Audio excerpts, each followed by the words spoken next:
Welcome to the High Voltage Light Electric Vehicle channel.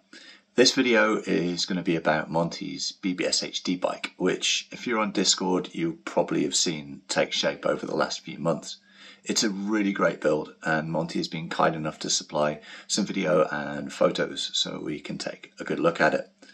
I love this bike because not only is it a really good build, but it also shows how effective our community is at enabling people and giving them the knowledge and expertise they need to make something.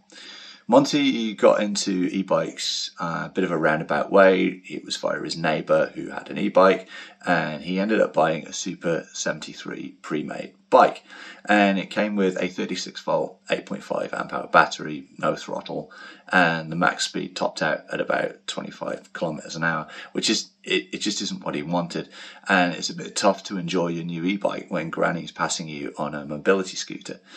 So he upgraded the controller to a KT one, and that boosted the top speed to about 45 kilometers an hour, but it still kind of sucked on hills. So he swapped in a BBS HD. However, the controller on that one failed.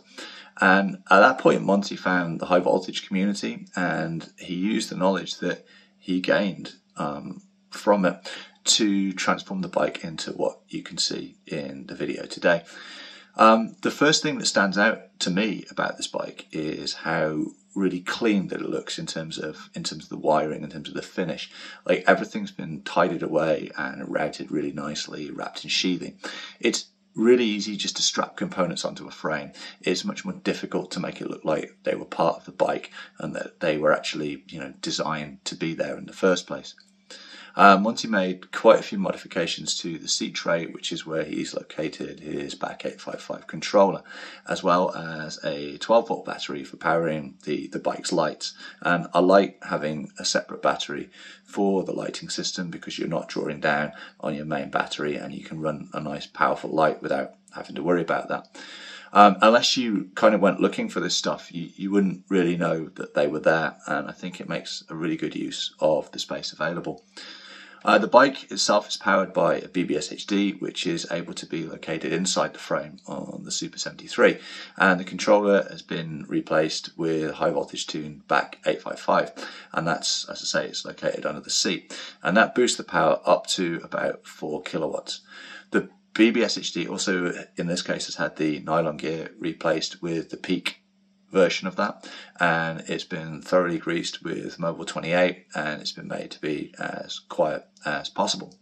In terms of power, Monty is actually running a peak of 3300 watts with 25% field weakening, and this is something that he fine-tuned using the EggRider V2 display, which lets him have two separate riding profiles depending on what he wants. And being able to set key parameters on a bike like this is very important to make it perform as required. Monty does most of his riding in level 3 of 5, which is still enough to get him up to around 60 kilometers an hour when he feels the need. The battery is a 72 volt 19.5 amp hour triangle hard case from Unit Pack Power. It fits really nicely up at the front part of the frame, and the way Monty uses the bike most of the time, it gets him up to about 70 to 80 kilometers of range. The drivetrain is a 42T Lekki up front, and it's going back to a 30T at the back, so it's roughly a 3:4 ratio. And it's tensioned using horizontal dropouts, so there's no need for a separate derailleur or a tensioner.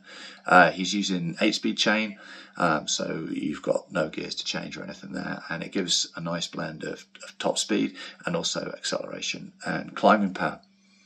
Some other quality of life additions on this bike, we're having the seat upholstery redone for added comfort.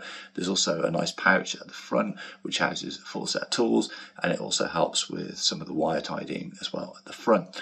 There's various switches for powering on, high and low beams, as well as some extra sort of mood or bling lighting with some blue LEDs underneath. If you like this build, you're welcome to have a chat to Monty on Discord, and we're looking to put together like a build sheet for this. So if there's particular components that you see on there that you want to try and source, that's going to make life easier for you. So that information will be made available. Anyway, enough of me talking, and let's have a look at some footage of the bike in action.